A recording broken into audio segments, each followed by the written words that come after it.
인생을 점점 강야 같다라는 표현을 씁니다. 어쩌면 우리 인생은 사막의 길을 순례하고 있는 여정을 살아가고 있는지도 모릅니다.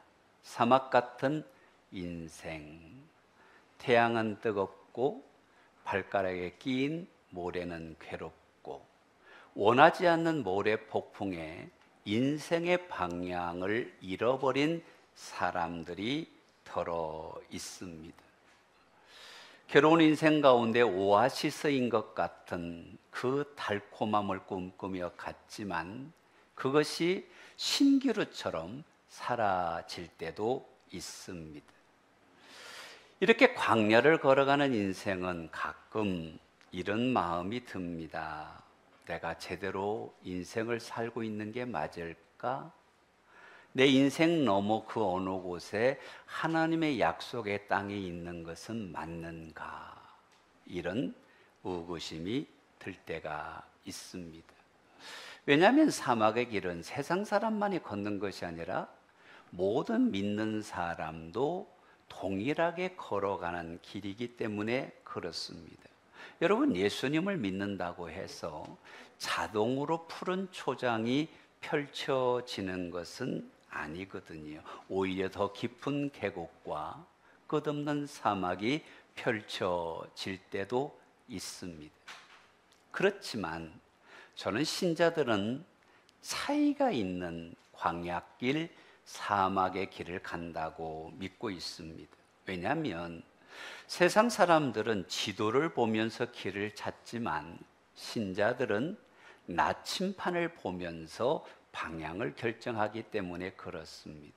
지도라는 것은 이미 탐험한 길을 표시해 놓은 곳이 지도지만 나침판은 길이 없어도 동쪽이 어딘지 서쪽이 어딘지 방향을 알려줍니다. 여러분, 우리 인생의 나침판이 누구실까요? 바로 예수 그리스도인 줄로 믿습니다. 내가 곧 길이요 진리요 생명이니. 우리의 인생의 길이 되시고 진리가 되신 분이 예수님이신 줄로 믿습니다. 그러면 광야 같은 것이 인생이고 사막의 길 같은 것이 우리 인생이라 할지라도 우리 인생의 나침판이 되신 예수님과 떨어지지 아니하면, 멀어지지 아니하면 승리하게 될 줄로 믿으시기를 바랍니다. 여러분, 인생에 아무리 정교한 계획을 세워도 예수님이 없으면 방향을 잃을 수가 있습니다. 인생을 아무리 보기 좋은 길을 걸어간다 할지라도 그 길을 예수님이 이끌지 아니하면 낭떠러지가 기다릴 수 있다는 사실입니다.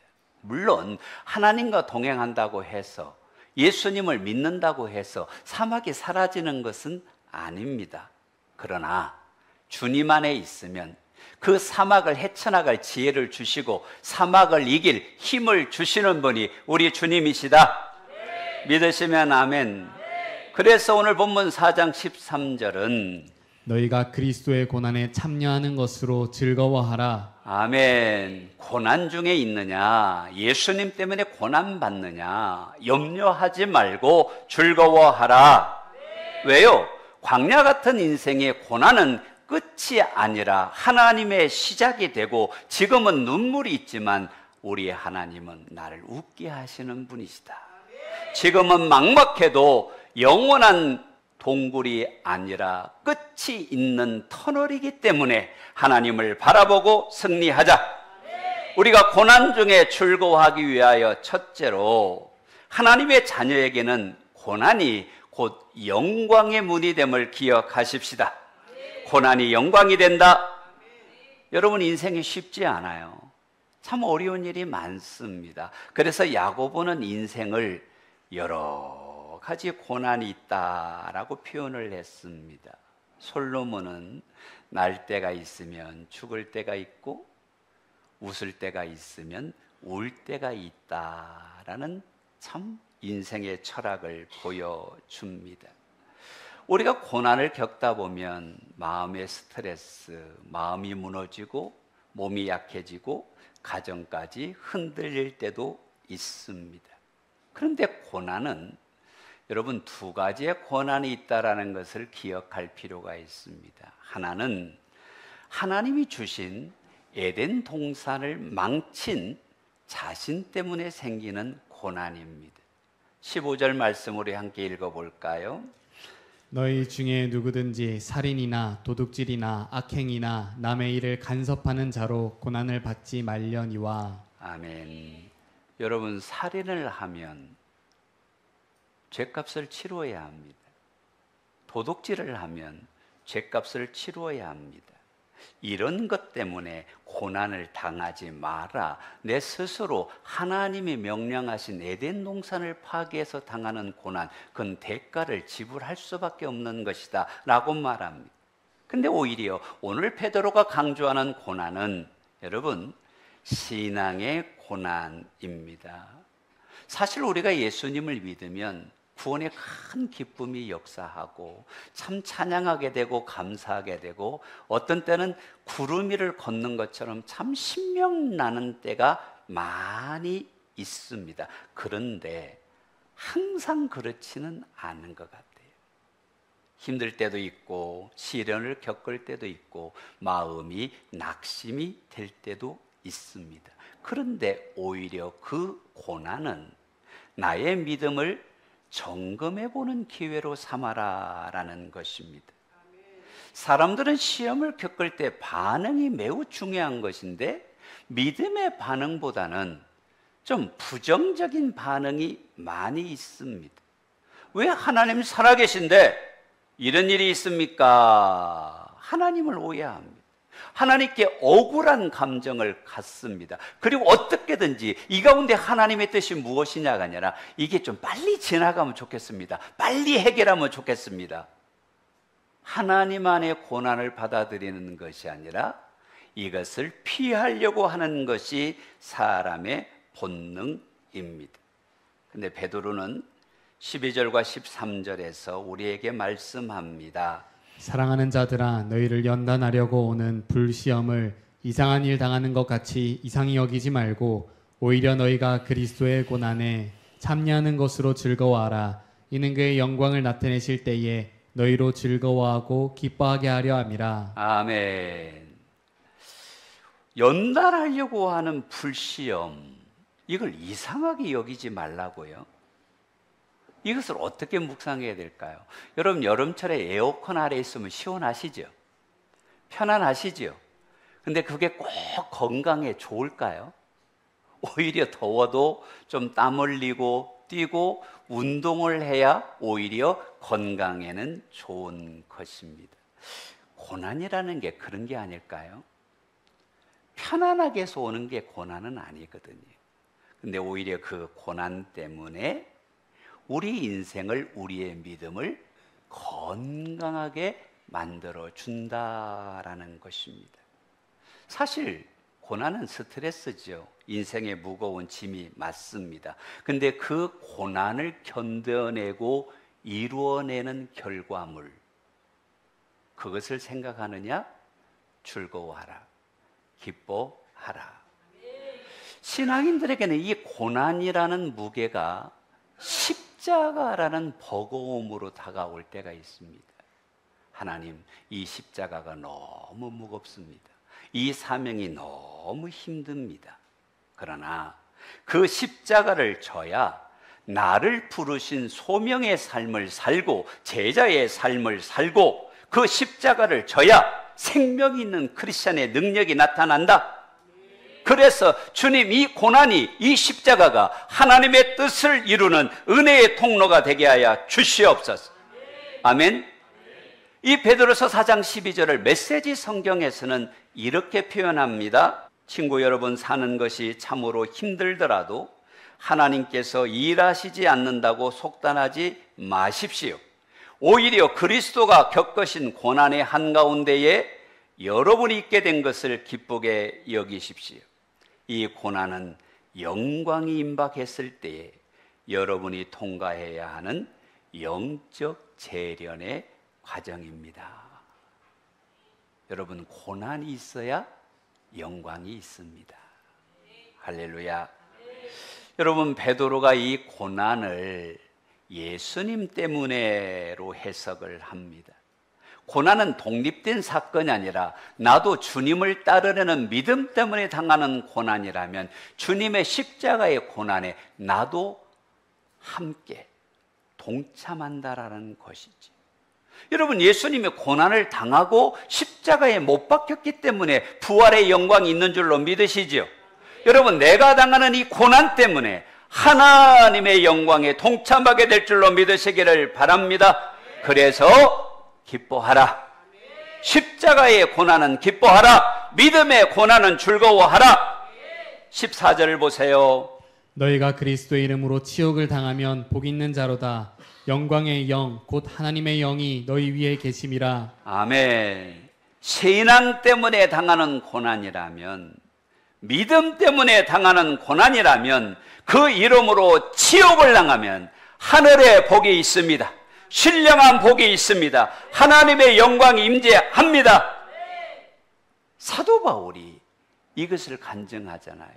예수님 때문에 감옥에 갇히면 오히려 바울은 좌절하고 낙심하는 것이 아니라 찬양을 합니다. 기도를 합니다. 놀랍지 않습니까? 오히려 복음 전하는 것 때문에 핍박을 받으면 그는 다른 곳에 가서 더 열정적으로 하나님의 나라를 증거하고 교회를 세우고 영혼을 세우는 것입니다. 왜요? 주님 때문에 당하는 고난은 복이다. 하나님의 영광이다. 아멘. 여러분, 자연의 이치가 그렇지요. 내가 풍랑을 당했는데 뒤에서 풍랑이 오면 그 풍랑 때문에 더 빨리 갈 수 있는 것입니다. 독수리가 나에게 맞바람으로 다가오는 그 바람 때문에 더 높이 솟아오를 수가 있는 것입니다. 성도의 고난은 하나님의 자녀들에게는 더 높이, 더 빨리, 더 멀리 날아가게 하는, 비상하게 하는 영적인 통로가 되는 줄로 믿으시면 아멘.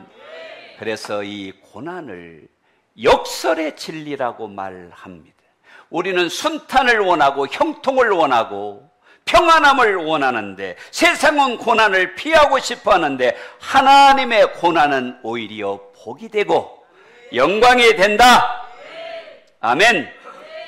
예수님이 걸어가신 그 십자가의 그 길 끝에 하나님의 보좌의 영광이 기다리고 있는 줄로 믿습니다.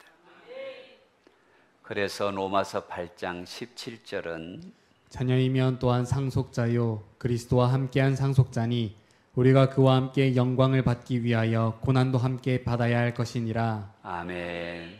여러분이 하나님을 믿으십니까? 예수님을 믿으십니까? 하나님의 자녀이십니까? 그러면 하늘나라 상속자인 줄로 믿으십니까? 그러면 그 영광도 받기 위하여 고난도 받으라. 아멘.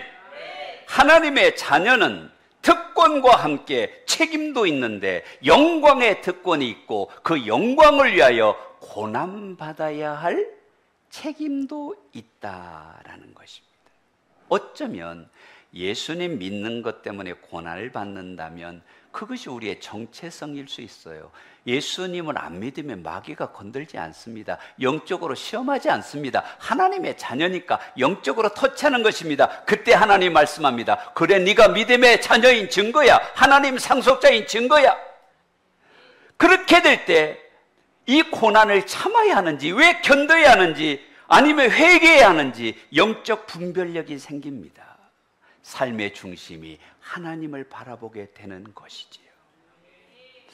탈무드에 나오는 우화인데요, 한밤중에 나그네가 한 집의 문을 두드렸습니다. 그 나그네는 자신의 이름을 밝힙니다. 고난입니다. 근데 저를 하룻밤 재워줄 수 있겠습니까? 집주인은 이름이 기분 나빠서 거절합니다.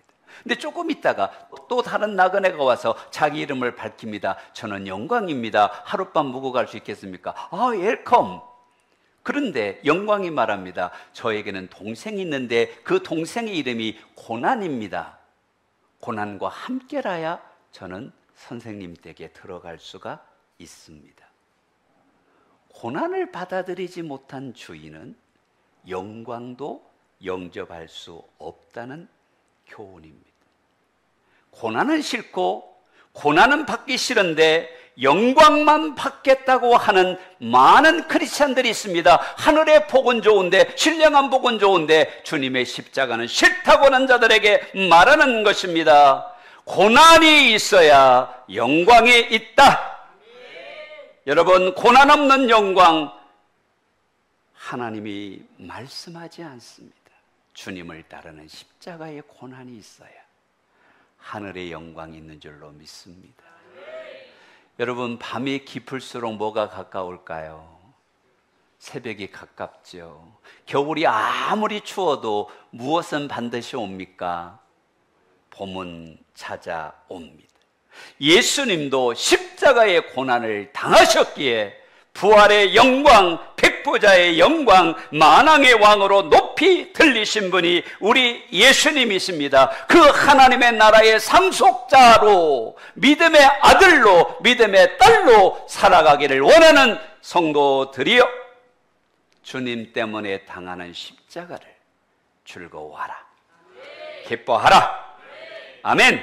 왜요? 지금의 고난이 장차올 하나님의 영광과 바꿀 수 없는 것이기 때문에. 로마서 8장 18절을 보세요.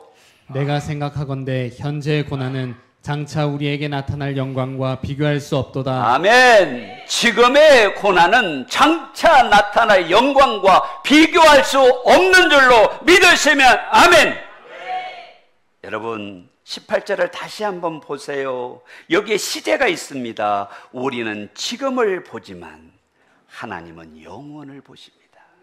우리는 오늘의 눈물을 보지만 하나님은 우리의 눈물을 닦아주시고 하나님의 나라에서 부를 영원한 찬송을 준비하고 있습니다. 우리는 현재의 고통을 근심하지만 하나님은 장차 올 영광을, 면류관을, 상급을 예비하고 있기 때문에 지금의 믿음의 고난에 낙심하지 말고 주님 바라봅시다.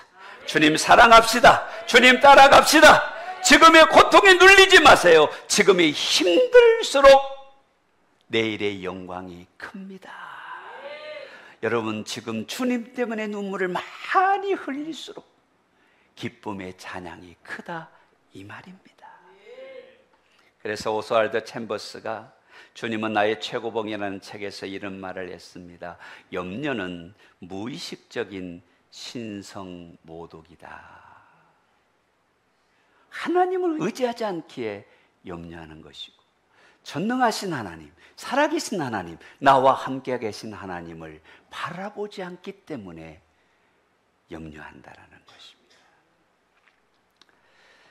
여러분, 세상에서 제일 비싼 보석 중에 하나가 뭘까요? 이 다이아몬드잖아요. 그 중에 레드 다이아몬드가 거의 1캐럿에 10억 정도 한다고 하니까 엄청난 가치를 갖고 있지. 근데 여러분, 이 다이아몬드를 만드는 자연적 요소가 뭔지 아십니까? 지표 안에서 온도와 압력에 의해서 다이아몬드가 됩니다. 온도가 높고 압력이 세면 다이아몬드가 되는데, 온도가 좀 적당하고 압력이 덜하면 뭐가 됩니까? 석탄이 됩니다. 흑연이 되는 것입니다. 탄소가 흑연이 되는 것입니다. 이게 무슨 말이냐면 고압과 온도를 잘 견뎌낸 사람은 다이아몬드처럼 빛나는 신학이 된다는 것입니다. 근데 다이아몬드의 생명은 투명도거든요. 온도가 높을수록, 압력이 높을수록 고퀄리티의 투명도를 가지는 것과 같습니다. 여러분, 내가 당하는 믿음이, 예수님 때문에 당하는 어려움이 크면 클수록 은혜도 크고 상급도 크고 영광도 크고 하나님의 은혜도 큰 줄로 믿으시면 아멘. 2022년 초에 지하 벙커에서 부른 노래 세계를 놀라게 하다라는 기사가 쓰여졌습니다. 우크라이나 전쟁이 한참 때에 키우에서 7살짜리 소녀 아멜리아가 지하 벙커에서 노래를 부른 사건입니다. 한번 영상을 보도록 하겠습니다.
겨울왕국의 레디꼬라는 노래지요. 폭탄이 떨어지고 나라가 전쟁의 고통 속에 있지만 이 소녀의 노래는 많은 사람에게 희망을 줬습니다. 그가 나중에 폴란드에 도착해서 자선 공연 무대에 올라서 우크라이나의 국가를 불렀을 때 수많은 사람들이 왜 우크라이나를 도와야 하는가를 확인시켜주는 사건이었다고 합니다. 여러분, 겨울왕국의 레디꼬의 작가인 크리스틴 앤더슨 노페즈가 이런 말을 했습니다. 아멜리아의 노래는 사막 한가운데서도 샘물이 되어 벙커 속 절망의 마음을 살려냈습니다. 그 아이가 부른 레디꼬는 단지 디즈니의 노래가 아니었습니다. 그것은 천상의 찬양의 전주곡이었고 그 노래는 전쟁의 어두움을 관통했습니다. 전쟁에 포화서도 그 소녀의 노래 하나가 많은 사람에게 희망을 준 것입니다. 마틴 루터는 이렇게 말합니다. 하나님은 고난을 통해 우리를 낮추시고 다시 일으켜 세우신다. 고난은 우리를 하나님의 은혜 앞으로 인도하는 신비한 통로다. 할렐루야. 여러분, 고난을 피할 것이 아니라, 외면할 것이 아니라 고난을 믿음으로 통과합시다. 고난 속에서 주님을 바라봅시다. 그 고난 가운데 함께 계신 분이 우리 주님이신 줄로 믿습니다. 두 번째로, 하나님의 자녀에게 연단이 곧 축복의 길이 됨을 믿으시기를 바랍니다. 가끔 우리의 삶의 무대는 예고 없이 조명이 꺼진 것 같을 때가 있습니다. 아무도 없는 어둠 속에 나홀로인 것 같은 그 고독. 준비한 인생 항로에 폭풍우가 몰아쳐서 한 치 앞도 보이지 않는 안개가 덮일 때가 있더라, 이 말입니다. 믿음으로 살아도 그렇지. 그럴 때 많은 사람들이 하나님이 어디 계시지? 하나님이 살아계신 거 맞아? 이런 의문을 가질 수가 있습니다. 그러나 우리가 14절 말씀에 다시 힘을 얻어야 합니다. 너희가 그리스도의 이름으로 욕을 받으면 복 있는 자로다. 영광의 영 곧 하나님의 영이 너희 위에 계심이라. 아멘. 내가 고난당할 때 하나님이 함께 계십니다. 나의 고난은 복이 됩니다. 무슨 말입니까? 시각을 바꾸라는 말입니다. 고난을 볼 것이 아니라 하나님을 보라는 것입니다. 연단은 형벌이 아니라 하나님의 자녀에게 주어지는 축복의 과정입니다. 심판이 아닙니다. 훈련의 과정입니다. 우리가 믿는다고 고통이 사라지는 것은 아니지만 하나님의 영광이 함께하고 하나님의 은혜가 함께하고 하나님은 반드시 우리에게 은혜 주시고 복 주실 것이다.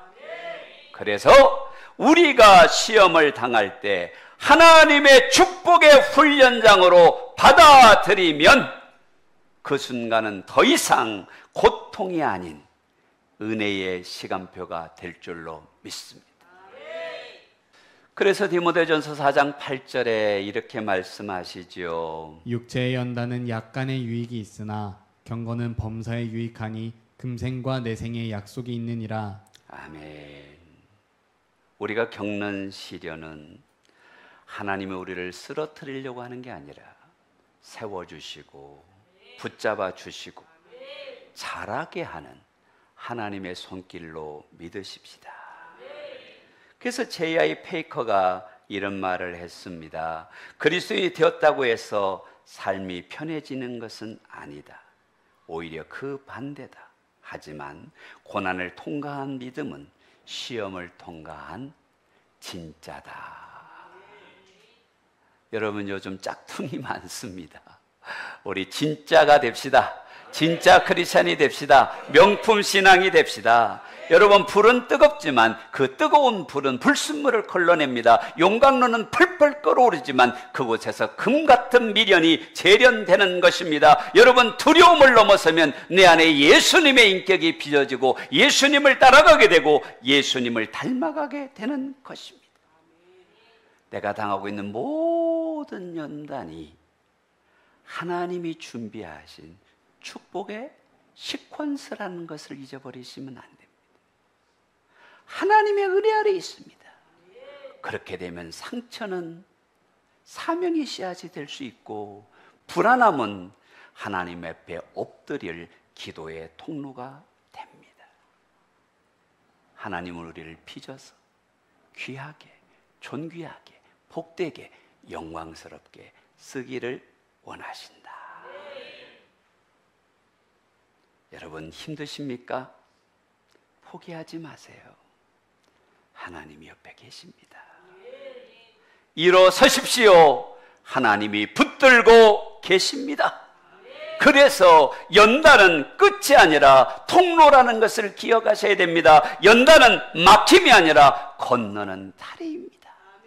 여러분, 우리는 끝난 막혀있는 인생이 아니라 이 연단을 통해서 은혜의 땅으로, 복된 땅으로, 생명의 땅으로 나아가는 은혜의 통로가 다리가 되는 줄로 믿으시면 아멘. 넘어질 수 있습니다. 약할 수 있습니다. 그러나 하나님이 야고보서를 통해 1장 12절에 이렇게 말씀합니다. 시험을 참고 견디는 자는 복이 있도다. 아멘. 고난이 있어야 영광이 있고, 시험이 있어야 복이 있고, 이걸 참아야 복이 있는 것입니다. 내 인생에 안개가 있습니까? 뜨거운 태양 아래 신음하고 있습니까? 여러분, 인생의 사막 가운데 환경이 아니라, 문제가 아니라 우리의 나침반 대신 예수 그리스도를 바라보십시다. 길은 희미하고 방향은 헷갈릴지 몰라도 예수님은 흔들리지 않는 기준입니다. 우리 인생의 반석입니다. 우리가 어떤 연단 가운데도 생명의 길로 인도하실 길 되신 분이 예수님이십니다. 고난과 함께 영광도 주실 주님 바라보아 승리하는 우리가 되시기를 주의 이름으로 축복합니다. 아멘.